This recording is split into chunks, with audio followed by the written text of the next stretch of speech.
is, of course, Bryson, who turned the heads of the entire golfing world following his performance, including his peers. And everyone seems to have an opinion on what the US Open champ is managing to accomplish, especially off the tee. So what does one of the greatest drivers of the ball, Rory McIlroy, think about Bryson's unique approach to his newfound success? I think it's brilliant, but I think he's taken advantage of where the game is at the minute. And look, again, whether that's good or bad, or but it's just the way it is, you know, with the way he approaches it, with the arm lock putting, with everything. It's just where the game's at right now. I'm not saying that's right or wrong. He's just taking advantage of what we have right now. Roy, if I'd have told you on Wednesday that the winner of the Open would hit 4 of his last 21 fairways or whatever it would have been, what would have been your reaction? No chance. No chance. I don't really know what to say, because that's just the complete opposite of what you think a US Open champion does. Look, he's found a way to do it. Whether that's good or bad for the game, and I don't know, but it's just it's not the way I saw this golf course being played or this tournament being played, and it's can't really wrap my head around it.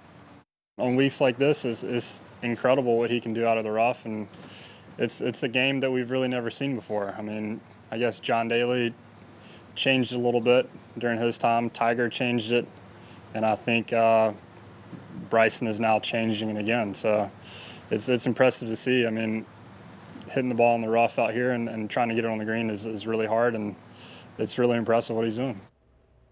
So Bryson DeChambeau, clearly the talk of the golfing world at the moment. But the question is, will other players follow his lead, Robert Dameron? What do you reckon? Is Bryson DeChambeau this huge game changer that he's setting himself up to be, or just a single outlier? That's a hard question. I've got a couple answers. Is he a game changer? Probably, because I think the USGA is going to have to address and maybe make alterations to the golf ball. It might force their hand to do what some of us have been discussing for a long time, maybe bifurcate what happens on the tour or in the major championships as opposed to everyone else's game. But is he a game changer in the sense that he's inspiring young people to go out and swing the way he does? Or, he doesn't have a monopoly on swinging hard. That's been around since way before I was around. So, he's doing a lot with it. But is everyone going to train to swing the club the way he does, which is actually a swing that's built to hit the ball very straight and not offline, then add all this extra speed to become this great player? Are they going to start changing their body that much? I mean, I think Tiger already sent people to the gym.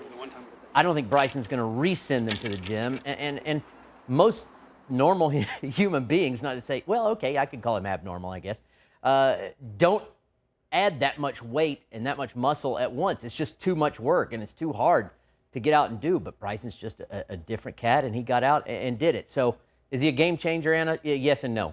I don't think he is in terms of the other players trying to chase more distance. They're already chasing distance. They have Flight Scope. They have TrackMan. They have all these guided, GPS things to kind of figure out their, swing speed, body speed, ball speed, trajectory.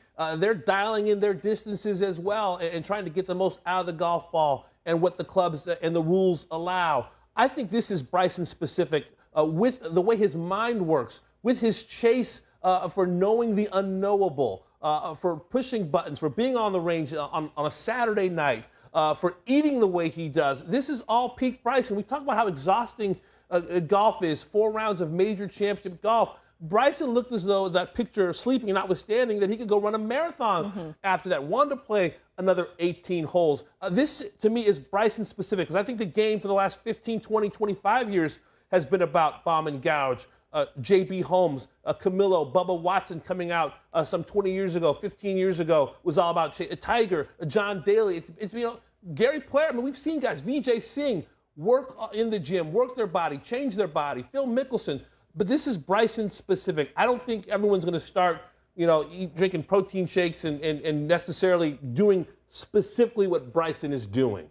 He is, without a doubt, you can see it there, he is the poster boy of this new age of golf, of the bomb and gouge, of the bulking up, of the adding speed, of the adding distance. You know, he is the man to be chasing right now. But yes, we are in 2020, but golf is still very wrapped up in its traditions, and everything that Bryson DeChambeau is doing right now is not traditional, Robert. Do you think there's an element of the golfing world and the players and possibly the coaches sort of begrudging the way that he is just dismantling the biggest test in the game right now? Yeah, well, golf is traditional, and that doesn't, and he's bucked tradition, but that doesn't mean that tradition is wrong. I think that Damon hit it on the head. It is Bryson-centric, the way he goes about things. And if you're a coach, if you're a college coach and you get a young player, or you're a swing coach, and people, or the younger players especially, come to you and say, I want to do what Bryson does, I want to train like that, it would be very frustrating because you almost have to talk them off the ledge. Bryson is different. He does things different. He thinks differently.